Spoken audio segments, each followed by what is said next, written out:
परमात्मा हमें याद दिलाते हैं कि पुण्यात्माओं, तुम काल के जाल में फंसे हुए हो और जिस सुख को तुम छोड़ आए हो सतलोक में, उसको तुम यहां खोज रहे हो। जो सुख आपको अपने घरों में होता है, उस फैसिलिटी को आप जेल में चाह रहे हो, वो कभी नहीं हो सकती। तो ये 21 ब्रह्मांड जेल है काल की। 21 ब्रह्मांड ये काल की कैद है, इसमें हम बंद हैं, कर्मों का दंड हम भोग रहे हैं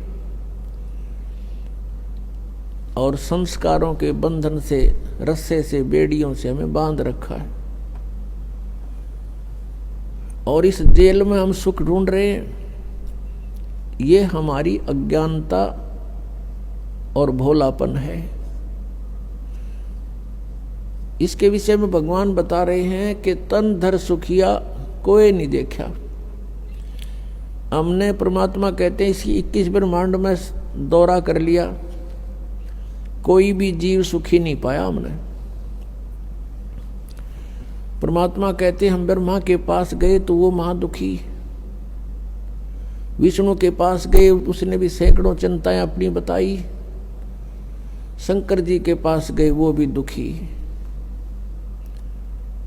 और फिर कहते हैं कोई पूरी पृथ्वी का शासक हो, भूपति यानी पूरी पृथ्वी का शासक हो, उदय अस्त का राज जिसके पास हो, उदय माने जहां से सूर्य निकलता है, अस्त जहां छुपता है, अर्थात पूरी पृथ्वी पर जिसका शासन हो, वो राजा भी सुखी नहीं देखा हमने। फिर बताते हैं, देखो एक परिवार का मुखिया वो प्रबंधक होता है अपने परिवार का, और 5-4 सदस्यों के अरेंजमेंट में वो महादुखी हो लेता है, टेंशन हो जाती है, रात को नींद भी नहीं आती उसको।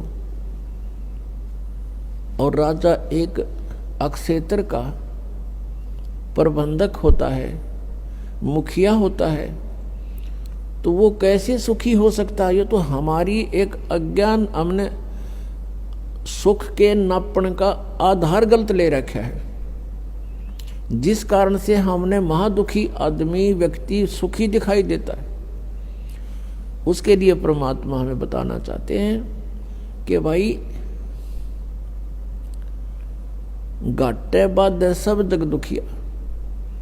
घाटा मीन हानि होगी किसी व्यवसाय में, वो तो नेचुरल दुखी, और जिसके घना धन हो गया वो महादुखी। 100 अरेंजमेंट सोचेगा, 20 लाख का बेनिफिट हो गया तो 50 लाख की कोई फैक्ट्री ला लेगा, अगले दिन मजदूरा हड़ताल कर माथा टेक कर बैठ जाएगा, क्या होगा, मेरे 1 करोड़ डूब गया, फलान डूब गया, रात दिन नींद नहीं आती इसको। कहने का भाव ये है कि यहाँ कोई प्राणी सुखी नहीं,